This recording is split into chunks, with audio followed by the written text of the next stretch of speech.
خبر شامل کرتے ہیں ملتان سے۔ محبوب کالونی دائرہ بستی 41 UC میں سیوریج سسٹم بہتر نہ ہونے اور نالوں وغیرہ کی صفائی نہ ہونے کی وجہ سے گلیوں اور گھروں اور قبرستان میں گندا پانی ہے۔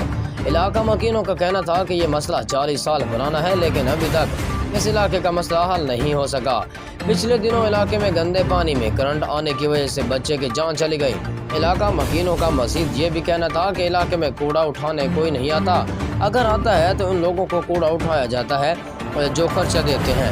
اس علاقے کا فنڈ ہر وقت اپنی من پسند جگہ پر لگا کر کرپشن کی جاتی ہے، لیکن سیوریج سسٹم بہتر نہیں کیا جاتا۔ علاقہ مکینوں کا مزید کہنا تھا کہ نالیاں 7 فٹ گہری ہیں، اگر کوئی بچہ گر جائے تو مر جائے گا۔ جب بھی اس علاقے کا کام کروایا جاتا ہے تو علاقے والے اپنے پیسے سے گلیاں اونچی کرتے ہیں اور حکمران ٹف ٹائی لگا کر گورنمنٹ سے فنڈ لے لیتے ہیں۔ براہ کرم جلد از جلد نالے کی صفائی کروا کر سیوریج سسٹم بہتر کیا جائے۔